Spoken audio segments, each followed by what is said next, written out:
Hello children, कैसे हैं? तो बच्चे, आशा करता हूं कि आप सब अच्छे होंगे। आज मैं WH क्वेश्चन को एक्टिव से पैसिव में कैसे बदलते हैं इसकी चर्चा टेंस वाइज करने जा रहे हैं। तो आइए बच्चे, हम सीखने का प्रयास करते हैं।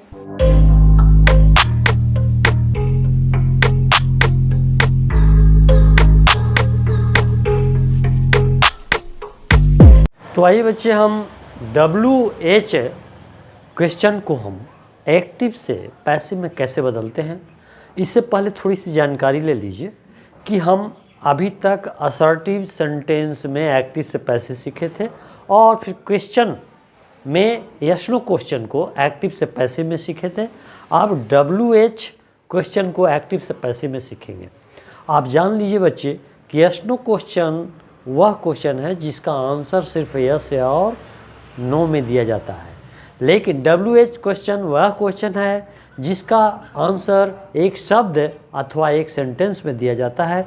तो हम टेंस वाइज इनको हम एक्टिव से पैसिव में कैसे बदलते हैं एक एक करके विस्तार से वर्णन करने जा रहे हैं। तो आज हम प्रेजेंट इंडेफिनिट में WH क्वेश्चन को एक्टिव से पैसिव में कैसे बदलते हैं इसकी मैं विस्तार से चर्चा करने जा रहे हैं। तो आइए सीखने का प्रयास करते हैं।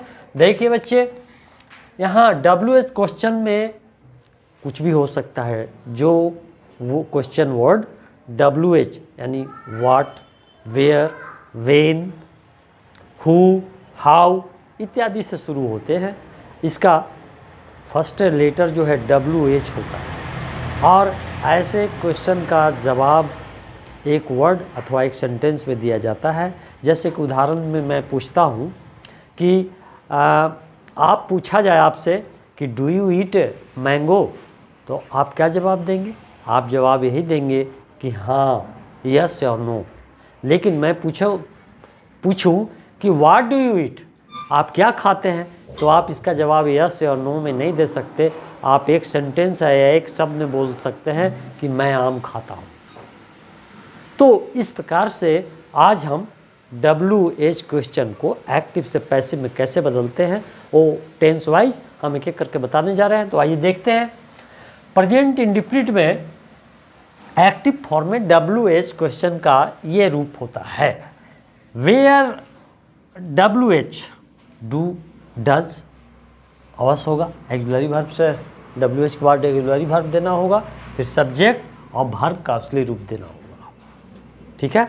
और अंत में क्वेश्चन। इसको उदाहरण से कैसे समझेंगे? इसको उदाहरण से भी यही है कि where does Ram read a book. देख रहे हैं यहाँ WH वेयर है, एक्सिलरी है, इसके राम के अनुसार डज लगा, और यहाँ वर्ब V1 असली रूप में आ गया, रीड आ गया है, और यहाँ ऑब्जेक्ट आया।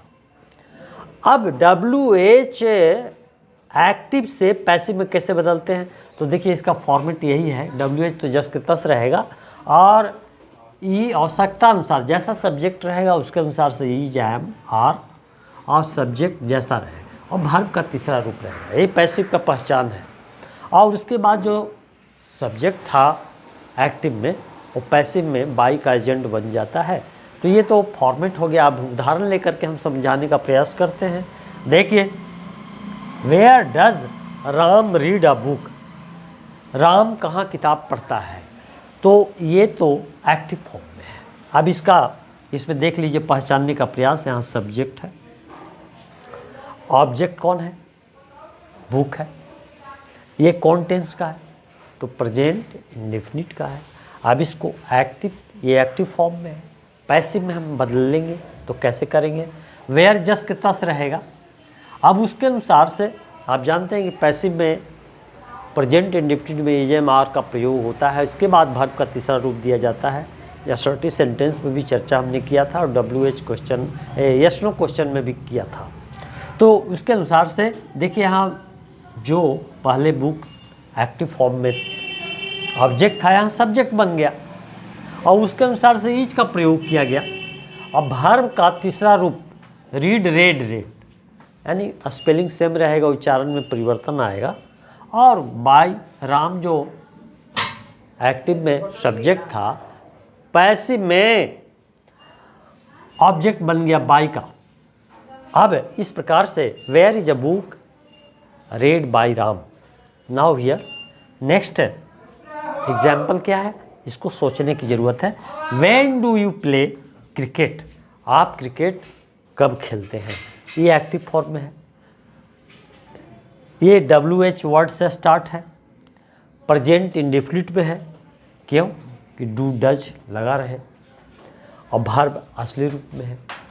अब इसको पैसिव में कैसे बदलेंगे, तो यहाँ पर सब्जेक्ट यू है, ऑब्जेक्ट कौन है, क्रिकेट है, यानी WH वर्ड वाइज जस्ट के तस रहेगा. सब्जेक्ट क्रिकेट हो गया तो उसके अनुसार से इज का प्रयोग हुआ, और वर्ब का तीसरा रूप प्ले जो है से प्लेड हो जाएगा. और यहाँ जो सब्जेक्ट था वो बाय का ऑब्जेक्ट बन गया. और इस प्रकार से when is cricket played by you.